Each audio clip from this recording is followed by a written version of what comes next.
온전히 바친 물건으로 말미암아 범죄하였으니 이는 유다 지파 세라의 증손 삽디의 손자 갈미의 아들 아간이 온전히 바친 물건을 가졌음이라. 여호와께서 이스라엘 자손들에게 진노하시니라.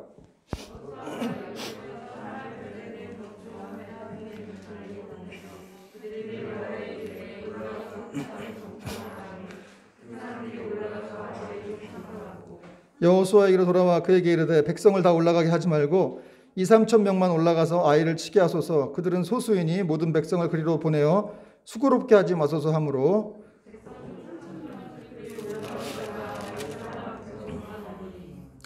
다 같이 읽겠습니다. 아이 사람이 그들을 36명쯤 쳐 죽이고 성문 앞에서부터 스바림까지 쫓아가 내려가는 비탈에서 쳤으므로 백성의 마음이 녹아 물같이 된지라.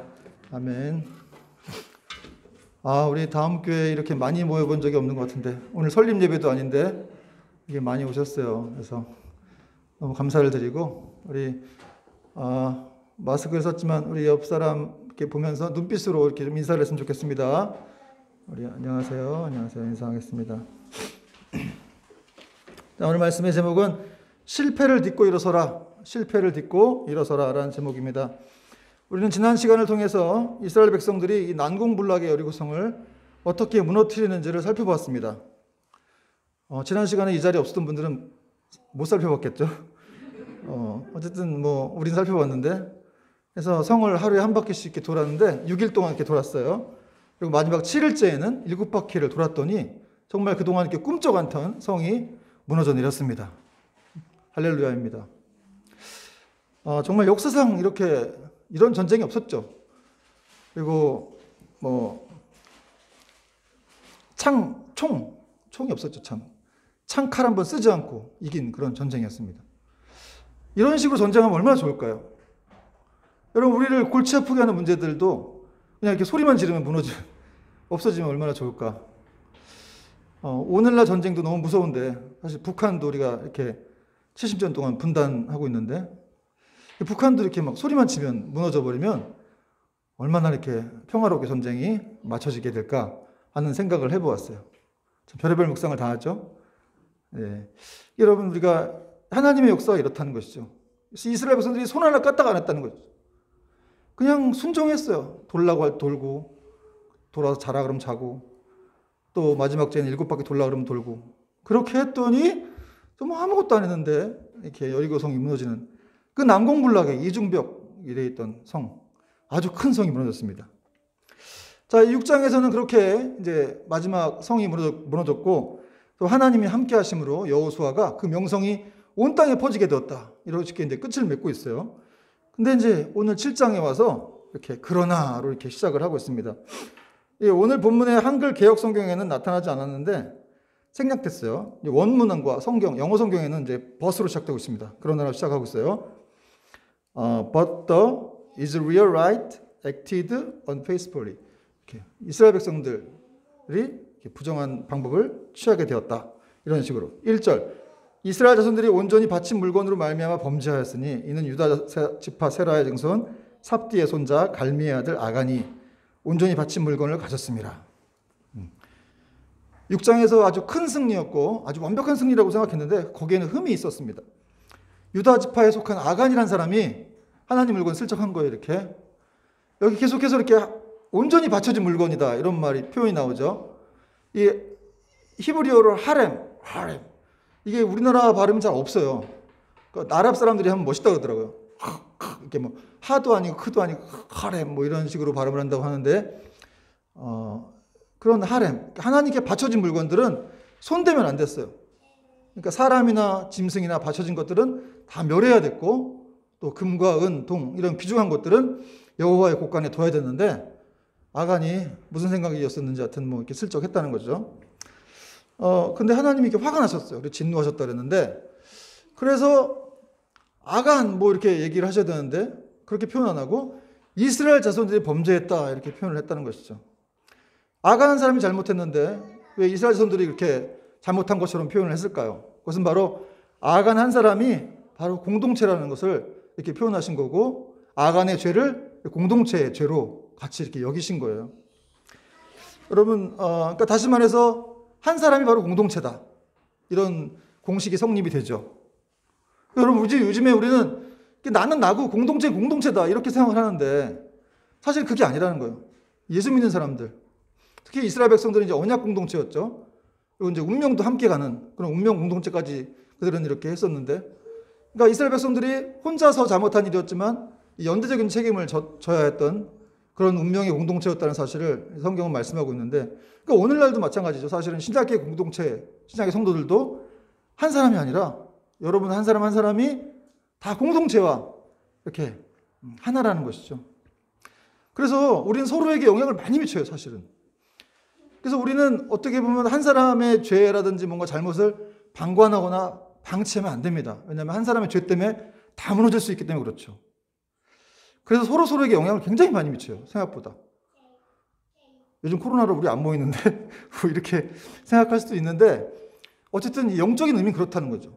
나 한 사람의 일로 끝나는 게 아니라는 거예요. 나 한 사람의 기쁨은 또 온 공동체의 기쁨이기도 하고, 나 한 사람의 슬픔은 다른 사람 온 공동체의 다 슬픔이라는 것이죠. 그리고 서로에게 영향을 많이 미쳐서 이렇게 아주 내가 생각했던 것보다 더 이렇게 나는 큰 존재다 이런 생각을 해야 된다는 사실입니다. 그럼 이제 아간을 좀 살펴보겠는데, 아간이 하나님 명령 어기고 공동체를 피해를 줬는데 이 사람은 왜 이렇게 했을까 한번 좀 생각해 보겠는데, 두 가지를 그는 간과했는데요. 첫 번째는 자신의 영향력이 얼마나 큰지를 몰랐어요. 그리고 두 번째는 과연 하나님께서 이 많은 이스라엘 백성들 중에 나를 아실까? 이런 생각을 했다는 것이죠.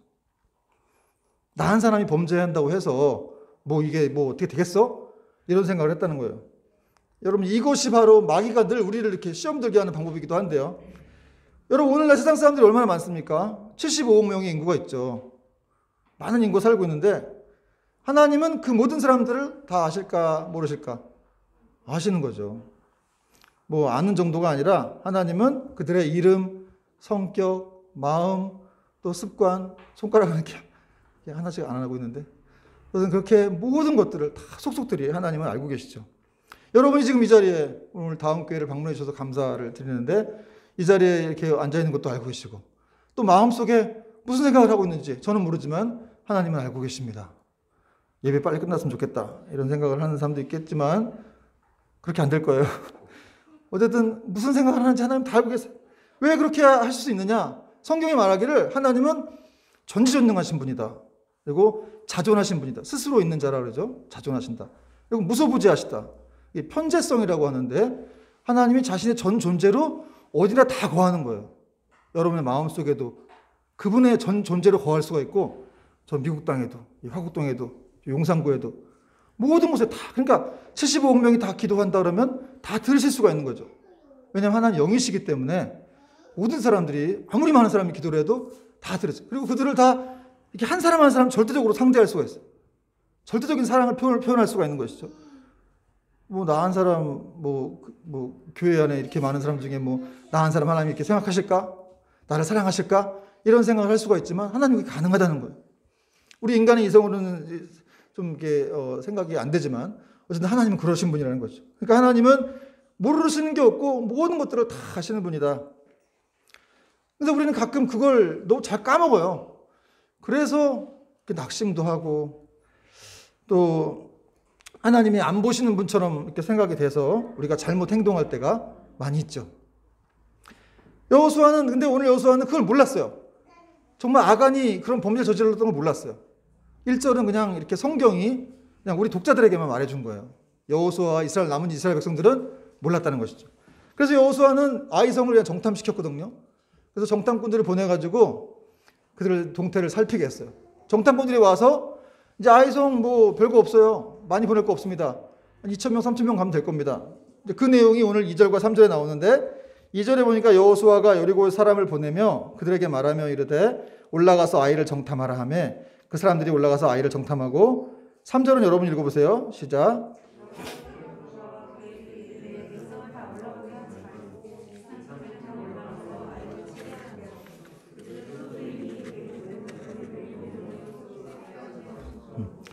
수고롭게 하지 마소서. 좀 피곤하게 하지 마세요. 얼마 안 되니까 거기는 많이 갈 것도 없어요. 사실 여기 아이성이 여리고성에 비해서 굉장히 작았어요. 그리고 인구도 작았어요. 이 아이성의 인구는 남녀노소 총 합쳐가지고 한 1만 명, 1만 2천 명 정도, 뭐 웬만한 대형교회 정도 수준이었습니다. 그러니까 뭐 쉬웠다고 생각했던 것 같아요. 그러니까 여기서 약간 좀 이스라엘 백성들의 안일함이 느껴지죠. 그리고 뭐 기도도 안 했어, 사실. 하나님께 물어보지도 않고, 물어봤던 내용도 없어요. 얼마 전에 여리고성은 정말 다 지시를 받고, 그렇게 가라하면 가고, 뭐 쉬라하면 쉬라고 그랬는데, 이번에 그런 것도 없어요. 그런 상태에서 그냥 수고하지 마세요. 몇 명 안 보내도 됩니다. 이런 식으로 정탐꾼들이 보고했더니 여호수아가 또 그냥 그걸 좋게 들었어요. 그래, 그럼 그렇게 하자. 그랬는데 갔더니 어떤 일이 벌어졌냐. 대패를 한 거예요. 대패를. 그 내용이 이제 4절과 5절에 나오고 있죠. 백성 중 3,000명쯤 그리로 올라갔다가 아이 사람 앞에서 도망하니. 5절, 아이 사람이 그들을 36명쯤 쳐 죽이고. 여리고성에서는 한 명도 안 죽었는데 여기는 36명이나 죽었어요.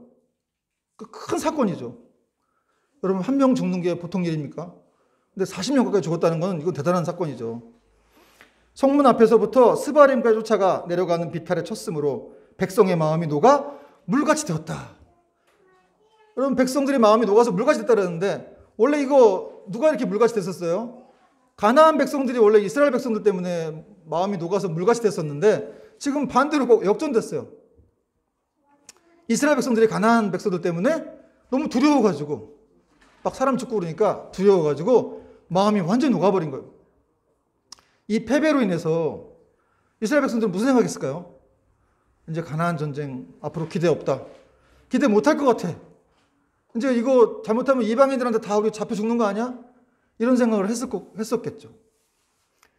여러분, 이들이 사실은 어떻게 보면 처음엔 잘 나갔어요. 가나안 땅 정복할 때 하나님의 능력으로 승승장구하고 뭐 시킨 대로 했더니 정말 이렇게 손 하나 까딱 안 하고 승리했는데 지금 여기 와서는 하나님께 물어보지도 않고 이렇게 아이성 가가지고 막 정탐하다가 이런 일이 발생했다는 것이죠.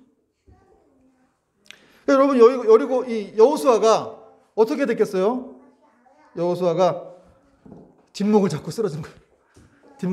뒷목 잡았단 말은 없는데 이제 6절에 보니까 6절, 7절 같이 한번 읽겠습니다. 6절, 7절 시작. 여호수아가 옷을 찢고 이스라엘 장로들과 함께 여호와의 궤 앞에서 땅에 엎드려 머리에 티끌을 뒤집어 쓰고 저물도록 있다가 이르되 슬프도소이다. 주 여호와여 어찌하여 이 백성을 인도하여 요단을 건너게 하시고 우리를 아모렛 사람의 손에 넘겨 멸망시키려 하셨나이까. 우리가 요단 저쪽을 만족하게. 여호수아가 엎드려가지고 막 난이 저물도록 계속 울었어요. 슬퍼하면서. 제가 이거 설교 준비하려고 이제 그 기독교 방송을 좀 봤는데 어떤 여자 목사님이신데 그분이 그러시더라고요. 이거 설명하면서 나 같았으면 이렇게 패배했으면 당장 사람 더 모아갖고 올라가서 이제 2배로 이제 보복해줬을 거다. 갚아줬을 거다. 이렇게 얘기를 하시더라고요. 그러니까 거기 나와있던 학생들 패널들이 교수님 성격 나오시네요. 한 성격 하시네요. 뭐 이런 얘기를 하던데 여러분, 여호수아가 이렇게 그렇게 믿음 좋아 보이던 이 사람이 광야에서 이스라엘 백성들이 원망하던 모습처럼 그런 뉘앙스로 그렇게 하나님께 말을 했다는 거죠. 뭐라 그랬어요? 슬프도소이다. 주 여호와여 어찌하여 이 백성을 인도하여 요단을 건너게 하시고 우리를 여기까지 인도해가지고 왜 이렇게 하시느냐. 이런 거 여러분 광야 백성들이 광야에서 많이 했죠. 이스라엘 백성들이. 근데 똑같은 패턴으로 여호수아에게 이런 게 나왔어요. 한마디로 이렇게 좀 여호수아가 많이 좀 다운됐던 것 같아요. 여러분, 이게 어떻게 영적인 침체가 이렇게 무서워요. 그렇게 믿음 좋았고 순종 잘하던 사람이 어느 순간 이렇게 좀 어려운 일을 당하니까 갑자기 어느 순간 이렇게 하나님이 싫어지는 거예요. 하나님이 나쁜 분으로 보이고 안 도와줄 것 같고. 여러분, 그런 기억 없어요? 잘하고 있다가 어느 순간 뭐 안 좋은 일이 생겼어. 그러면 도대체 하나님 왜 이러셔? 나쁜 분 아니야? 나한테 어떻게 이럴 수가 있어? 이렇게 생각할 수가 있죠. 근데 여호수아가 좀 다른 점은 이 이스라엘 백성하고 다른 점은 이 사람이 그냥 이렇게 불평만 하지 않았다는 거죠. 불평을 기도로 연결시켰다는 것이죠. 그게 중요한 거예요. 여러분, 사람에게 불평하면 그냥 불평하고 원망으로 끝나게 되지만 하나님께 불평하면 기도가 되는 거예요. 여러분, 뭐 욕하고 싶어요? 하나님께 이렇게 욕을 하세요. 뭐 다윗 같은 사람들 시편에 보면은 막 저주를 하잖아요. 어떤 시편 140 몇 편인가 보면은 기억이 안 나는데 거기 보면 막 그 고아 자손이 끊어지게 하시고 뭐 멸하게 해주시고 막 아주 뭐 이 사람 도대체 믿음이 있는 건가 싶을 정도로 다른 집안이 다 망하게 해달라. 그런 식으로 막 기도를 합니다. 근데 그게 성경이었어요. 성경에 기록된 거예요. 여러분, 우리가 화가 난다고 해도 사람한테 하면 안 되잖아요. 잡혀가니까. 저도 뭐 미운 사람이 가끔 이제 생기기도 할 때는 뭐 이렇게 직접 가서 얘기 안 하죠. 저는 이제 오래 살고 있기 때문에 그렇게 말을 안 하는데, 어쨌든 그냥 하나님께 토로해요. 저도 가끔 울거든요. 기도할 때 혼자.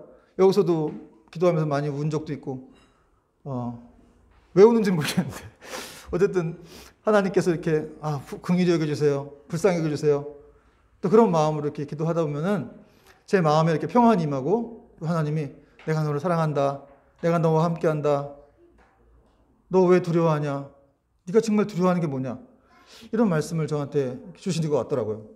어쨌든 여호수아가 하나님의 어떤 사랑을 붙들었어요. 그래서 그리고 여호수아는 좀 수준이 좀 다른 사람 같아요. 하나님의 이름이 욕되게 되는 걸 이 사람은 싫어했어요. 그 내용이 이제 8절 9절에 나오는데, 8절, 주여 이스라엘이 그의 원수들 앞에서 돌아섰으니 내가 무슨 말을 하오리까. 가나안 사람과 이 땅의 모든 사람들이 듣고 우리를 둘러싸고 우리의 이름을 세상에서 끊으리니 주의 크신 이름을 위하여 어떻게 하나이까. 주의 크신 이름을 위하여. 하나님의 이름이 땅에 떨어져, 이스라엘이 패망하면 하나님의 영광이 땅에 떨어지는 거예요. 당신의 이름이 땅에 떨어질까 봐 나는 참 걱정됩니다. 그것을 염려했다는 것이죠. 불평을 하면서도 계속해서 하나님의 이름이 땅에 떨어질까 봐 걱정했어요. 다윗도 골리앗과 싸울 때 왜 싸웠어요? 골리앗이 자꾸 여호와의 이름을 막 망령되게 여기고 막 뭐라고 하니까, 욕을 하니까. 근데 40일 동안 두려워서 아무도 못 나갔는데, 사울도 못 나가고 그 많은 장수들 중에 하나도 못 나갔죠. 두려워서 골리앗이. 근데 다윗은 혼자 나가가지고 막 싸워서 이겼죠. 이렇게 여호수아도 이 하나님의 이름이 땅에 떨어지는 걸 너무 싫어했어요. 여러분, 이렇게 은혜를 입은 사람들은 하나님의 이름이 욕을 이렇게 당하는 거, 이게 가장 싫은 거예요. 이게 가장 슬픈 거예요. 정말 믿음에 있는 사람들은 우리 하나님의 이름이 욕되게 되는 것, 이것만큼 싫은 게 없는 것이죠. 그러니까 따라서 이보다 더 좋은 하나님께 호소하는 방법은 없어요. 당신의 이름이 땅에 떨어지지 않습니까? 어떻게 하시겠습니까? 하나님, 당신이 사업체를 여기다 세우셨는데 이 사업체의 매출이 이렇게 떨어져서 뭐 빚도 못 갚고 이렇게 뭐 어려워지고 이렇게 뭐 하면 당신의 이름이 욕되는 거 아닙니까? 아니, 그렇진 않겠죠. 어쨌든 하나님께서 그렇게 기도하면 하나님께서 정말 이렇게, 그러니까 여러분, 우리도 하나님이 인격적인 하나님이라고 하잖아요. 그래서 질투하시는 거거든요. 그런 의미에서 우리가 하나님의 심리를 좀 잘 이렇게 뭐 이용한다기보다도 좀 그렇게 좀 생각해서 기도할 필요가 있는 것 같아요. 솔로몬이 어떻게 기도했어요? 솔로몬이 나에게 지혜를 달라 그랬죠. 하나님이, 야, 네가 돈도 안 구하고 뭐도 안 구하고 뭐 재물도 안 구하고 돈을 이렇게 지혜를, 나의 백성들을 돌아볼 수 있는 지혜를 구하는구나, 이렇게 해서 그에게 다 줬죠. 여러분, 이게 약간 좀 지혜인 것 같아요. 하나님이 우리하고 교제하실 때도 그분은 다 갖고 있는, 다 전능하신 분이, 다 할 수 있는 분인데 우리가 너무 위축돼가지고 우리만 혼자 이렇게 막 뭐 이렇게 하면 하나님께 혼나지 않을까 뭐 해서 못 구하거나, 또 아니면 뭐 그런 것보다도 더 이렇게 하나님의 어떤 위대하심, 광대하심을 생각하면서, 하나님, 당신은 이러신 분인데 지금 이렇게 되고 있지 않냐. 내가 잘못되는 건 당신이 잘못되는 것이다. 내가 망하는 건 하나님 잘못되는 거예요. 이런 표현이라는 것이죠. 이 기도에 하나님이 응답하세요. 10절 같이 읽읍시다. 10절 읽어보세요. 시작.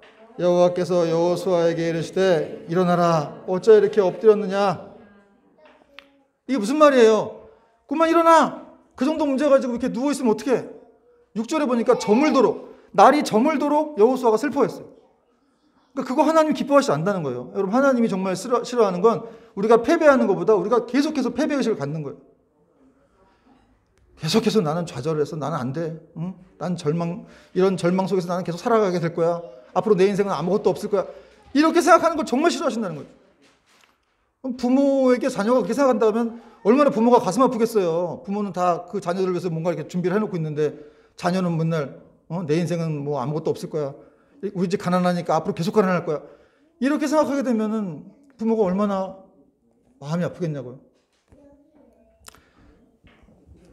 그러니까 하나님이 일어나라는 거예요. 거기서 그만 엎드리고 그만 슬퍼하고 일어나라. 그리고 이제 내 일을 네가 해라. 이렇게 말씀하십니다. 그럼 여러분, 우리도 어떤 일이 있어도 계속해서 슬퍼하는 건 안 돼요. 뭐 적절한 슬픔 같은 건 괜찮은데 계속해서 날이 저물도록 또 며칠이 지나도록 그것 문제 붙들고 낙심하고 슬퍼하고 이러면 마귀가 틈타는 거죠. 그때부터. 여러분, 마귀가 한 번에 틈타는 게 아니라 계속해서 하루를 지나면 틈을 타요.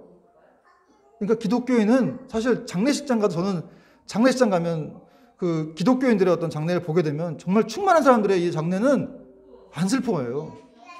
왜? 죽음이 또 다른 관문이니까. 어떤 신학자는 그런 얘기했어요. 이게 죽음이란 거는 약간 옷을 벗고 갈아입는 정도다. 이런 표현을 했다는 것이죠. C.S. 루이스가 이제 내 마지막 그 사명은 이제 죽는 것이다. 이런 말을 했는데, 미우라 아야코도 그런 말을 했는데 참 멋있는 것 같아요. 여러분, 죽음이 두려운 사람들 많은데 사실 아무것도 아니라는 것이죠. 그냥 옷 벗고 가는 정도라는 거예요. 그런 것을 알기 때문에 사실은 우리는 어떤 상황에서 슬퍼할 수가 없는 거예요.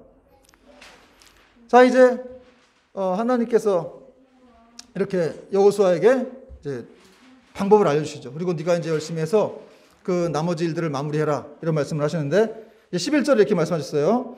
이스라엘이 범죄하여 내가 그들에게 명령한 나의 언약을 어겼으며 또한 그들이 온전히 바친 물건을 가져가고 도둑질하고 속이고 그것을 그들의 물건들 가운데 두었느니라. 하나님이 그거 어딘지 아시겠죠? 아간이 했는 거 아는데 아간이라고 말씀 안 하세요. 그리고 이스라엘이라고 끝까지 얘기하세요. 한마디로 같이 니네가 공동체적인 연대의식을 가지고 이 일을 해결하라. 이런 말씀을 하시는 거예요. 그래서 이 여호수아가 이제 어떻게 했겠어요? 제비뽑기래, 제비뽑기. 14절부터 18절까지 이제 제비뽑기를 해가지고 이스라엘 백성들 다 불러 모았어요. 그래가지고 제비뽑기를 했더니 이제 제비뽑기는 12족장들이 이제 시작을 했겠죠. 12족장들이 나와서 뽑았더니 거기에 이제 유다 지파가 뽑혔고 유다 지파의 족장들이 이제 차례로 나와서 뽑았더니 거기 또 세라 족속이 뽑혔어요. 그리고 세라 족속이 나와 제비를 뽑자 삽디 가문이 뽑혔고 또 삽디 가문의 남자들이 제비를 뽑자 드디어 아간이 나온 거예요.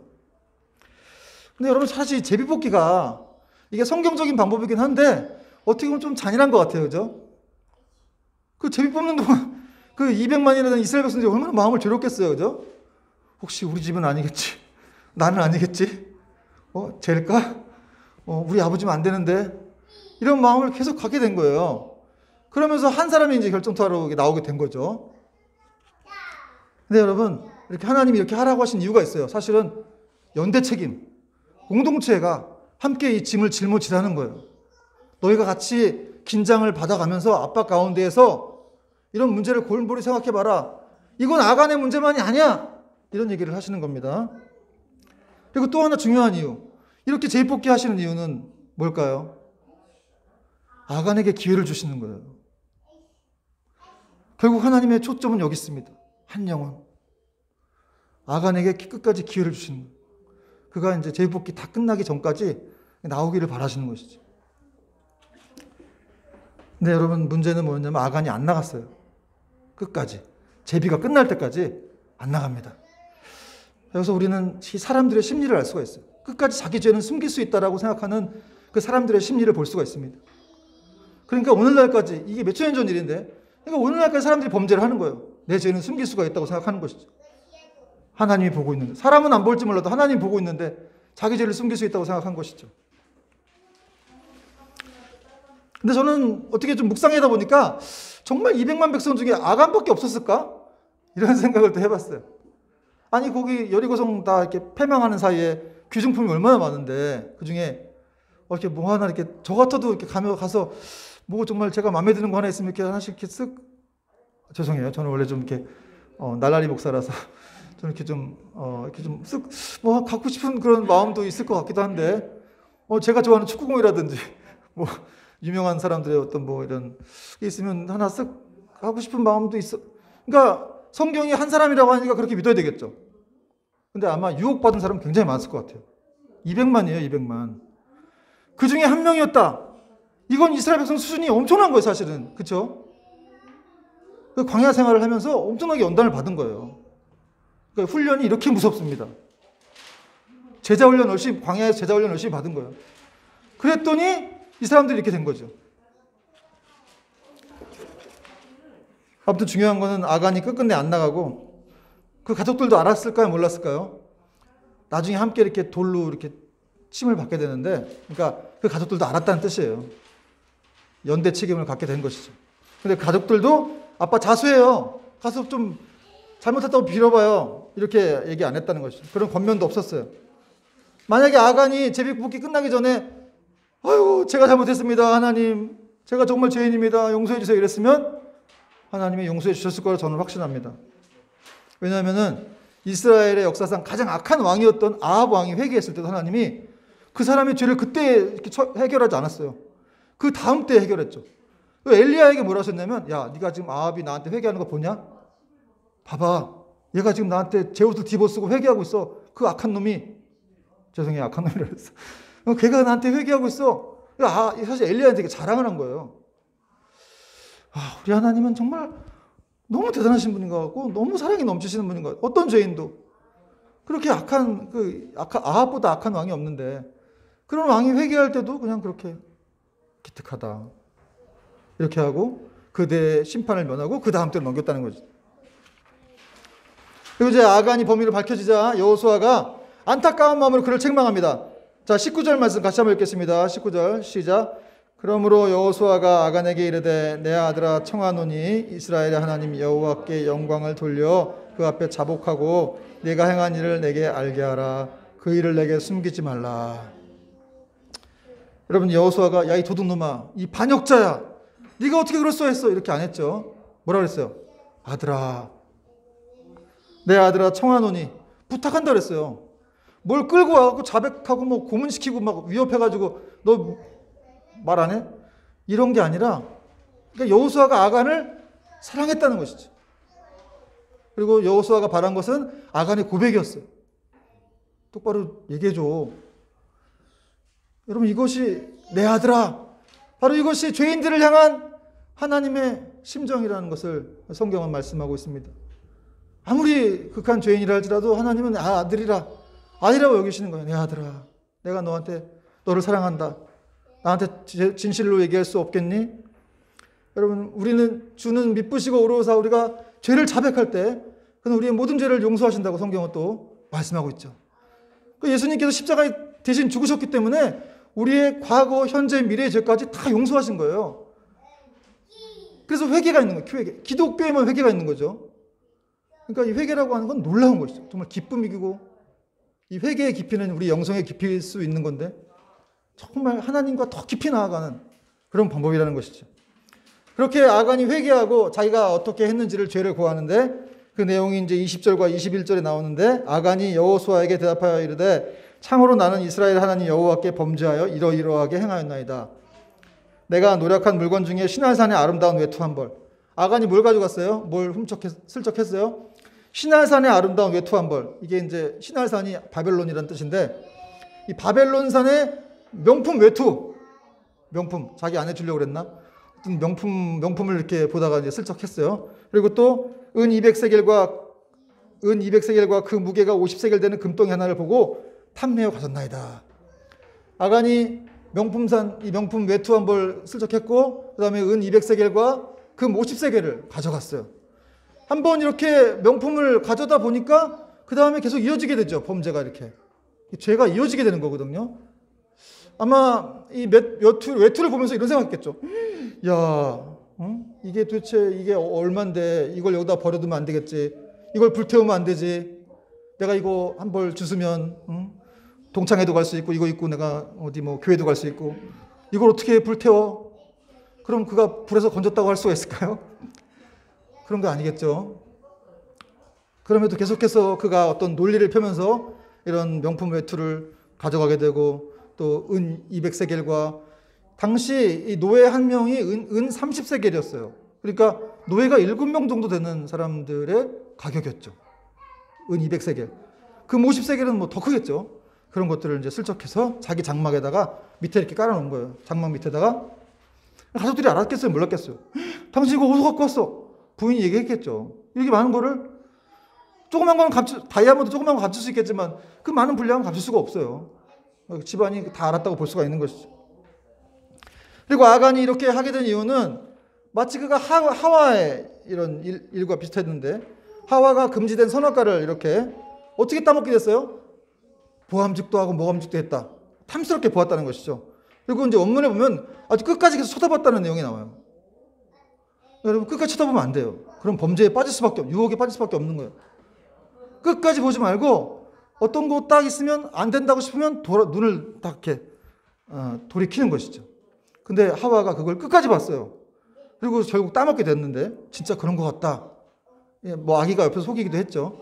진짜 그런 것 같은데 자꾸 보니까 이제 여기 보니까 이 탐내어 보고 탐내어 가졌나이다 이렇게 아간이 얘기했는데 결국 이렇게 이 범죄란 눈으로부터 시작되는 것을 알 수 있습니다. 눈.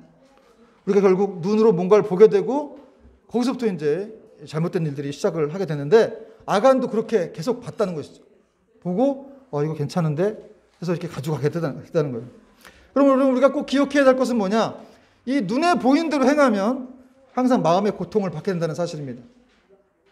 롯도 자기 눈에 좋을 대로 행해서 소돔 땅에 들어가게 됐죠. 결국 이제 망하게 됐는데 여러분 우리가 우리 청년들도 있고 하니까 배우자 문제도 마찬가지죠. 배우자도 이렇게 눈에 좋을 대로만 행하면 안 되고 사실은 이렇게 그 내면을 봐야 됩니다. 하나님은 이렇게 사람은 외모를 보거니와 하나님은 중심을 보시느니라. 그래서 어떤 사람들은 그러니까 사람은 외모를 보는 거 아니냐 이렇게 얘기도 하는데 사람이니까 외모를 보죠. 그러나 하나님은 중심을 보시기 때문에 결국 중요한 것은 내면의 이 아름다움이 더 중요하다는 것을 알 수가 있죠. 여호수아가 아간에게 선고를 내려요. 25절 말씀 같이 한번 읽겠습니다. 25절 시작. 여호수아가 이르되 네가 어찌하여 우리를 괴롭게 하였느냐. 여호와께서 오늘 너를 괴롭게 하시리라 하니 온 이스라엘이 그를 돌로 치고 물건들로 돌로 치고 불사르고. 오늘날 21세기의 사고로는 좀 이해가 안 되죠. 돌로 치고 막 사람 죽이고. 근데 좀 잔인하게 느껴질 수 있는데 사실은 이제 이게 아간이 죽지 않으면 이 공동체에 영향을 많이 미치기 때문에 하나님이 결단을 내리신 거예요. 아주 철저하게 이런 차단을 시키신 거죠. 사실 이 당시에 이렇게 같이 돌 던진 이스라엘 백성들도 가슴이 아팠을 것 같아요. 그렇지 않아요? 광야 생활 같이 이렇게 오래 했는데 그 사람 잘못해갖고 돌 맞고 있는데 얼마나 같은 백성들이 마음 아프고 힘들어했겠어요? 정말 눈물을 흘리면서 돌을 던졌을 거라고 저는 생각을 합니다. 이 모습은 이방 여인 라합이 그녀의 믿음으로 그 한 사람의 믿음으로 그의 온 가족이 이렇게 구원 얻은 것과는 정반대의 모습이라는 것을 또 알 수가 있죠. 여러분 한 사람이 너무 중요해요. 한 사람이 중요합니다. 여러분 한 사람이 너무너무 중요한 거예요 사실은. 그래서 하나님은 여러분에게 말씀해요. 난 너한테 기대를 건다. 네가 내 전부야. 거룩하다는 뜻이 그런 거 아니에요? 난 널 다 사랑한다는 거. 난 너를 위해 모든 걸 다 했다는 거잖아. 난 네가 전부야. 난 너한테 기대를 걸고 있어. 여러분 우리 한 사람을 함부로 생각하면 안 되는 거예요. 정말 중요해요. 아간 한 사람 때문에 이스라엘이 다 죽을 뻔했듯이 200만이 다 죽을 뻔했듯이 라합 한 사람 때문에 기독교 역사가 바뀌었어요. 라합은 예수님의 다윗의 조상까지 되죠. 그리고 이방인이 그렇게 이스라엘 총회에 못 들어오는데 그 여인 때문에 이렇게 이방인에게까지 지금 우리가 이방인이잖아요. 이방인에게까지 복음이 전파됐다는 거예요. 물론 그 수천 년 전에 그걸 하나님이 미리 이렇게 예표 가운데 보여주신 것이기도 한데 어쨌든 그 한 사람의 역할이 너무너무 중요합니다. 이렇게 죄는 괴롭게 하는 것이죠. 네가 어째 우리를 괴롭게 했느냐. 여러분 죄는 나도 괴롭고 남들도 괴롭게 하는 거예요. 결국 우리는 이런 죄를 통해서 하나님 앞에 이제 회개하면서 나아가야 될 필요가 있는데 여러분 아간과 그의 가족들이 묻힌 자리는 아골골짜기라는 이런 이름으로 불리게 되었습니다. 이 아골은 괴롭다는 뜻인데 오늘 괴롭다는 뜻이 맞네요. 아간도 괴롭다는 뜻이에요. 아골도 괴롭다는 뜻이에요. 근데 아골골짜기라고 불리게 됐는데 이 아골골짜기의 희생으로 이제 맹렬한 진노가 그치게 됩니다. 한편으로 이 장소는 소망의 장소이기도 해요. 왜냐하면 온전히 바치게 됨으로써 다시 이스라엘의 소망이 이렇게 짚어졌기 때문에 그렇습니다. 먼 훗날 하나님께서 예수 그리스도를 이런 해골 골짜기, 골고다 골짜기에서 십자가의 대속 제물로 내어주셨죠. 그래서 아골의 돌무더기처럼 골고다의 십자가도 인류의 죄를 제거하고 이렇게 자기 백성을 구속하신 하나님의 은총을 증거하는 겁니다. 이제 결론이에요. 여러분, 우리 안에도 아간이 있어요. 그걸 인정하셔야 됩니다. 왜냐하면 우리가 하나님의 놀라운 은혜로 이렇게 새롭게 변화가 되고 새로운 피조물이 되었는데 사실 우리는 육신을 입고 있기 때문에 계속해서 그 육체의 본성이 남아있어요. 그래서 끊임없이 영적인 것을 이렇게 집어삼키려고 하는 우리 안에 싸움이 있다는 것이죠. 저도 그래요. 나도 목사지만 여러 가지 이 죄 때문에 고민이 많고 이놈의 육신을 없앴으면 좋겠는데 그럴 수도 없고 그런 가운데 계속해서 그 안에서 갈등하고 싸움하는 게 있습니다. 사도 바울도 그랬죠. 2000년 전에 오우라 나는 곤고한 자로다. 누가 나를 이 사망의 몸에서 건져내랴. 그 사람이 그 정도 얘기했으면 뭐 말 다 한 거죠. 그러나 8장에 넘어가면서 그러나 예수 그리스도 성령의 법이 생명의 성령의 법이 나를 죄와 사망의 법에서 구원하였다. 건져내었다. 이렇게 표현했다는 거죠. 그러니까 우리가 중요한 건 우리 힘으로는 안 된다는 거예요. 계속해서 성령님을 의지하고 그 생명의 성령의 법이 이미 이겼기 때문에 이미 이긴 싸움을 우리도 하고 있는 건데 그걸 믿고 우리도 함께 동참해야 한다는 것이죠. 성령, 여러분 말씀과 기도 그 가운데 정말 이렇게 성령님의 역사가 일어난다는 것이죠. 그러니까 매일같이 우리가 말씀을 보고 묵상하고 기도하는 거 뭐 짧은 기도라도 뭐 하나님 안녕하세요 이렇게 할지라도 그런 기도라도 참 중요합니다. 저도 이렇게 정말 말씀 없이 못 살겠더라고요. 개척을 하고 나니까 더 이렇게 마음에 공격이 많이 들어오고 낙심도 많이 들어오고 하는 분들이 있어요. 그래서 진짜 말씀 없이 못 살겠어. 정말로. 그래서 저가 살기 위해서 저는 이렇게 기도도 하고 또 말씀도 보기도 합니다. 시편 119편 133절에 이런 말씀이 있어요. 나의 발걸음을 주의 말씀에 굳게 세우시고 어떤 죄악도 나를 주관하지 못하게 하소서. 다윗의 고백입니다. 나의 발걸음을 주의 말씀에 굳게 세워달랍니다. 여러분 이런 고백이 있습니까? 이런 말씀 앞에 우리가 붙들려야 된다는 것이죠. 그럴 때 세상을 쫓아가지 아니하고 우리가 승리할 수가 있습니다. 성경은 정말 이렇게 묵상하는 자가 복이 있다라고 말씀하죠. 형통할 것이라고 말씀하고 있습니다. 그럼 돈이 많아도 불편하고 힘들어요. 부자 청년이 예수님 못 쫓아갔죠. 돈 많아서. 근심하고 예수님을 못 쫓아갔다 그랬어요. 예수님이 부자는 천국에 들어갈 수가 없다. 들어갈 수가 없느니라. 이런 아주 무서운 말씀까지 하셨는데 그러나 하나님 할 수 있다. 뭐 할 수 있다고는 하지만 어렵다는 거예요. 여러분 가난하게 살지만 정말 예수님을 쫓아가는 인생 그런 복된 인생이 되었으면 좋겠습니다. 이 한 주간 또 말씀과 기도로 승리한 여러분 되기를 주님 이름으로 축원합니다. 같이 한번 찬양하겠습니다. 더 원합니다.